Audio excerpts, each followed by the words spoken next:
Chers internautateurs et chères internautatrices, amateurs de petites boîtes se cachant derrière une grosse, bienvenue dans cette Tritrac TV où il va être question de Cyclades, la grosse boîte que j'ai là entre mes mains. Enfin, elle n'est pas entre mes mains, elle est par devant toi. Elle est par devant moi, exactement.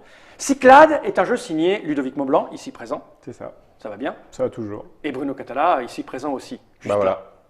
Cyclades, vous le connaissez, on en a fait des explications, on y a joué. C'est un jeu qui a quelques années déjà, c'était par Matago. C'est un jeu pour combien 2 à 5 C'est ça. à partir de 13 ans. Et pour des parties. voir jusqu'à 6 joueurs si on joue avec l'extension Titan. Voilà, c'est un jeu qui va durer de 70 à 90 minutes. On est dans du gros jeu. Et qui dit tout gros jeu dit extension, parce qu'il y a déjà dit, il y a une extension qui s'appelait Titan. Il y a deux. Et maintenant, Cyclades Monument. Et la petite boîte qui se cachait derrière la grosse. Et j'ai envie de dire, mais c'est quoi donc que cette petite boîte qui va s'ajouter à cette grosse, Voilà. messieurs, parce que c'est signé Cyclades Monument, Bruno Catala, qui est ici présent, et Ludovic Maublanc, qui est là, juste là. C'est une extension 2.5, donc elle n'est pas compatible avec marqué 2.5 là. Oui, non, mais elle est compatible avec tout en fait. Oui. D'accord. Mais Donc- c'est le jeu de base étant de c'est- 2 à 5 joueurs, ils ont C'est les laissé infos le du jeu 2 à de 5 base, joueurs, c'est les infos du jeu de base. Ah d'accord, 45 minutes. Alors le 45 minutes, je ne sais pas pourquoi c'est 45 minutes, Je pense qu'ils tirent les infos au sort, à mon avis. Voilà, je sais c'est pas. Ouais, ouais, Ouais. ils Non, attendent les jets de dés. ils ont lancé un 2D5 et ça. C'est toujours à partir de 14 ans. Et par contre, bon, les illustrations, on a vu que c'était plus les mêmes. Il y en a toute une tripotée derrière. Alors je vais les citer. Il y a Olivier Sanfilippo, Sabrina Tobal et Angelica Costamagna, Voilà. qui a fait un joli travail parce que cette boîte elle est belle en fait. Je n'avais pas regardé, je la découvre parce qu'en fait elle n'est pas sortie. Non, ça arrive, enfin du moins il y a eu 200 boîtes, je crois, qui étaient à Essen, qui sont parties en l'espace de 2 heures. Donc, ce qui a posé quelques soucis, puisqu'il y a eu des gens qui avaient réservé, tu sais, il y avait des précommandes. Ouais. Et puis, il y a eu une mésentente entre l'équipe qui était à la caisse et l'équipe qui était Ah au oui. stock. Ils ont commencé à vendre sans les Ben, précommandes. en fait on leur a donné les boîtes sans leur préciser qu'on leur donnait les boîtes et pour les précommandes et pour le, et pour le desk. Et donc, du coup, c'est tout Tout est parti. parti. Et puis, du coup, il y a eu pas mal de... Voilà, donc avec les excuses de Matago sur le sujet. Ok. Puisque voilà, c'est assez désagréable quand tu as, Bah oui, précommandé quelque chose et que Tu l'as payé en plus, voilà, non Ils bah, payaient avant les gens non, je pense tu pas, dis je le voulais, c'était non, pour mais, sa mais voiture. peu importe, à un moment Ouais, donné, c'est, tu vois. Tu as coché une case, tu as envie que ce soit, respecté. Donc il y a eu un loupé. Et donc, c'est pas des loupés très Non, graves. mais je veux dire autant Ouais. le dire, expliquer pourquoi ça s'est passé comme ça. Ça n'a pas été une volonté de vendre au premier, c'est simplement qu'il y a eu une erreur Il n'y a pas eu de transmission de, de l'information. communication entre deux endroits. Voilà. Et donc, tous ces gens qui étaient un peu déçus de ne pas l'avoir à Essen, ils l'auront quand Ils l'auront fin novembre, début décembre. 2016. Là, oui, tout à fait. Ok. Donc, maintenant, on va rentrer dans le vif du sujet. On a Cyclades. Voilà. C'est un gros jeu. C'est un jeu de prise de position, de contrôle, de fight sur ta gueule. Un peu, Ouais, l'idée, tout à fait. C'est un jeu d'enchères aussi, jeu on peut d'enchères, dire. voilà. Enfin, ouais. Avec un gros plateau, etc., qui a rencontré un certain succès, puisqu'il est sorti il y a combien de temps, Cyclades 8 maintenant ans. 8 ans. Oui, c'est ça, 2009. Ouais, c'est 2009. Donc on peut dire qu'un jeu sorti il y a 8 ans ça. Ouais, et qui voit une extension 8 ans plus tard arriver, c'est un jeu qui a son public, exactement. qui a bien Ouais, fonctionné. tout à fait. Bah, qui continue à se vendre. qui continue à se vendre. Très, très régulièrement. Ouais, tout à fait. Et donc ce Cyclades Monument, qu'est-ce qu'il nous propose? On va pas faire de partie, c'est plutôt un Non, non, papotage non, sur le Je te laisse- produit. te laisse Je ouvrir l'ouvre, parce que et c'est tout découvrir. petit. Ouais. Ça coûte combien cette chose? Ça va coûter 15 € aussi. D'accord. C'est essentiellement... Alors ça c'est le goodies qui était Ah, il ne sera pas dans la boîte, lui. Non. Alors on va l'enlever parce que les gens après ils vont dire ah mais j'ai pas vu ça dedans, ça on le montrera après. Ouais. Donc dans une boîte de monuments il y a ça. Il y a une petite règle Ouais, toute très très bête. courte. Et en fait j'imagine Ouais. que comme la vie est bien faite et que vous êtes plutôt malin, c'est des monuments à l'intérieur. Ouais, vas-y, regarde, ouais. tu peux même ouvrir. Hein, je veux dire, Ah oui c'est tout pour. neuf ça. Alors je vais les ouvrir devant vos yeux Bobby. Et des cartes. Je vais pousser ça parce que ça m'agace. Je vais la poser par derrière moi la grosse boîte. Sans qu'elle se renverse. Parce que c'est un jeu où on va construire des monuments. C'est ça. Et donc c'est un jeu dans lequel la boîte contient essentiellement 10 cartes et les 10 monuments correspondants. Ils sont jolis ces monuments, ils sont Ouais. bicolores. Ouais, justement, et tu vas comprendre pourquoi ils sont bicolores. Ça, c'est les cartes qui vont avec. Ouais. Donc, par exemple, je vais prendre ça et ça. Je vais montrer ça dans ma déportée. Ça, c'est la carte et ça, c'est le monument. C'est ça, exactement. Alors, tu nous expliques? Alors l'idée de base est très simple. L'idée, elle est venue de la façon suivante. En fait, depuis toujours, quand on a conçu ce jeu avec Ludo, on a souhaité un jeu dynamique Ouais. et avec où il se passait beaucoup de choses, mais sur une durée de jeu relativement courte. C'est-à-dire que nous, on visait des parties d'1 heure, 1 heure et demie grand maximum. Et après, on a été relativement surpris, après quelques mois, années d'existence du jeu, de lire des comptes rendus de partie où les gens disaient « j'ai joué 3 heures, Ah ouais. j'ai joué 3 heures et demie, parfois j'ai joué… » Et tu te dis « mais Comment ils font? qu'est-ce qui se passe ?»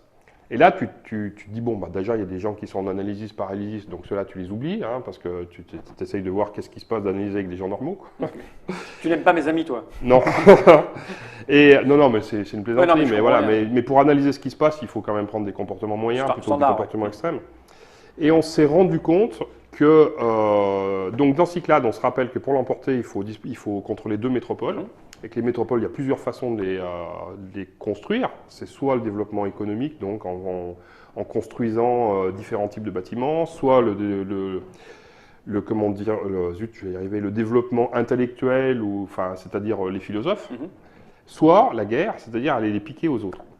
Et donc, on s'est rendu compte qu'une certaine partie, une catégorie de joueurs préférait ne pas construire du tout en attendant qu'il y ait des métropoles qui popent par elles-mêmes, ou que les autres fassent, pour faire une razzia en un seul tour, et donc s'assurer de faire les 2 métropoles dans le même tour et de boucler la partie.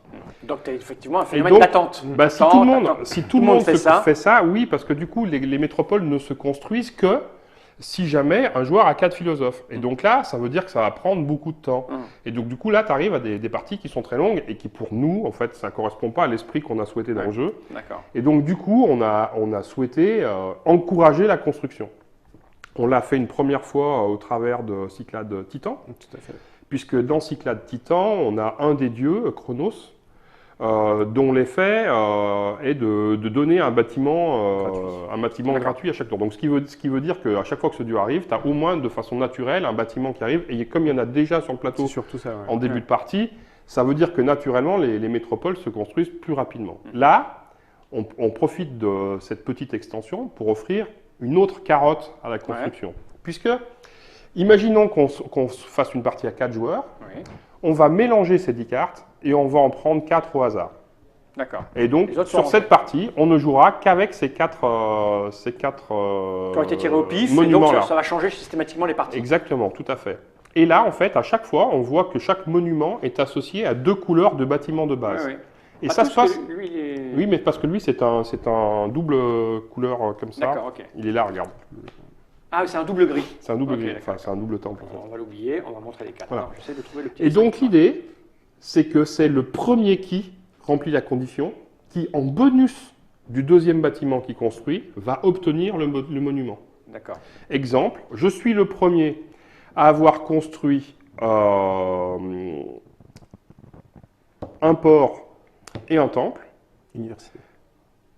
Oui, une université, pardon, excuse-moi. Il est là pour ça, lui. Je ne sers qu'à ça. Je suis le premier à avoir construit ça. En bonus du 2e bâtiment que je construis, je prends le temple et je le mets sur une île qui m'appartient. D'accord. Et jusqu'à la fin de la partie, ou pas jusqu'à la fin de la partie, mais tant que je contrôle ce bâtiment-là, tant que cette île m'appartient, parce que le monument ne bougera plus, lui, il restera là, eh bien, je bénéficie du pouvoir qui est là. Attends, j'arrive dans des portées Germain, paf, ici. Réflexe, paf. Donc, quand j'ai ça et ça, je construis ça, et à partir du moment où j'ai ça, j'ai ce bonus. C'est ça. Et ce bonus-là, c'est quoi? C'est lors de la phase… Oui, c'est ça. En fait, dans la phase de revenu, tu récupères un bateau gratuit à côté de ton île. D'accord. Donc, à chaque tour, tu as un bateau gratuit. Plus un bateau, ok. Et donc, du coup, voilà. C'est intéressant, du coup, parce que tu as le bonus. Tous les pouvoirs sont complètement abusés, en fait. Ah oui. Pour qu'on ait vraiment envie de les faire. Abuser, c'est cheater en français. En français, voilà, tout à fait. Notre ami Théo Rivière dirait, ils sont badass. Ils sont badass, ouais. Mais c'est un Jones. Donc lui, par exemple, il fait quoi? Là, tu peux sacrifier un bateau et en échange, tu as droit à une créature mythologique gratuite. Ah oui, donc du coup, c'est une espèce d'accélérateur. Et puis du coup, ça donne des enjeux locaux. C'est-à-dire qu'à un moment donné, si quelqu'un a construit, tu peux aussi te dire, non mais attends, je ne peux pas lui laisser ça. Et donc du coup, cette île-là devient un enjeu tactique dans la partie. Et de toute façon, tu n'as pas le choix de le faire ou pas. C'est-à-dire, aussitôt que les conditions sont remplies, tu le possèdes, le monument. Exemple, celui-ci. Pourquoi le posséder? Parce que là, maintenant, il n'y a plus de limite au nombre de philosophes que tu peux acheter par tour. Normalement, tu peux en acheter qu'un. Et donc là, d'un seul coup, tu peux te retrouver avec quelqu'un, s'il a le pognon, qui fait les 4 philosophes d'un coup, qui fait sa 2e métropole, et ainsi de suite. Ah oui, c'est un booster. C'est un booster. Donc, tous ces bâtiments-là sont justement faits pour aider, pour créer du dynamisme dans les parties. Complémentairement, chaque monument bénéficie d'une petite figurine fort sympathique. Et là aussi, sur le plateau, ça donne quand même un effet tout à fait intéressant. Voilà. Elles sont assez jolies. Hein. Voilà.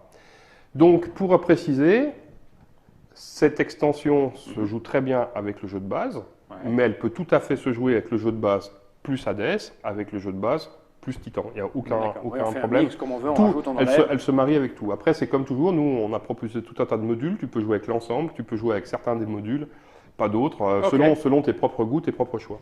D'accord.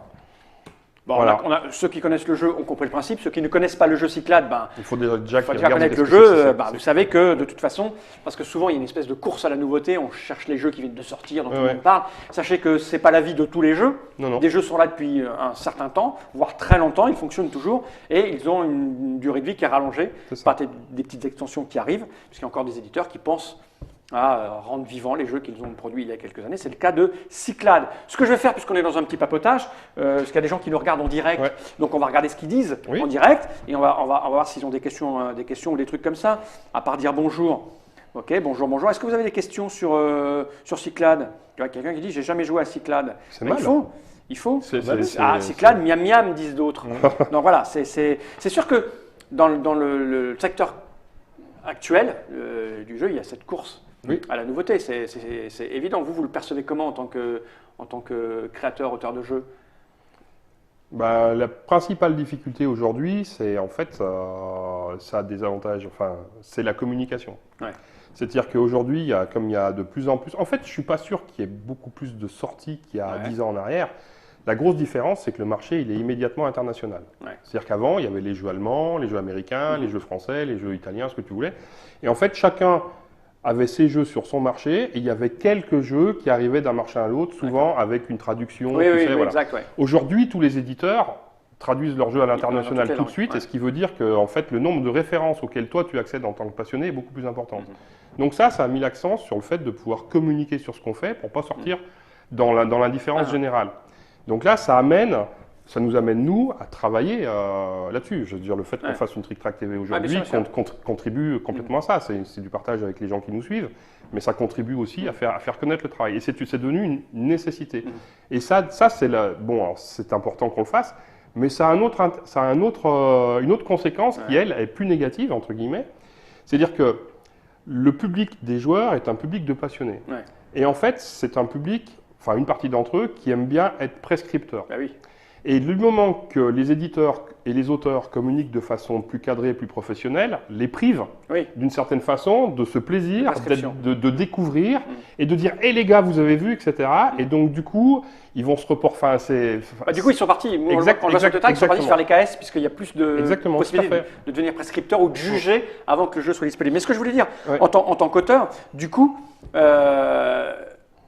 comment on vit, parce que là c'est le contre-exemple typique avec Cyclades. C'est-à-dire que c'est un jeu qui est sorti il y a un moment déjà, et vous avez la chance, l'opportunité, grâce à un éditeur comme Matago, qui ne court pas de manière affolante vers cette nouveauté absolument, parce que tu as des éditeurs, ils produisent un jeu, ils passent à un autre, ils passent à un autre. Là, vous, ça vous fait quoi de vous replonger dans une mécanique d'un jeu sorti il y a 8 ans pour nous,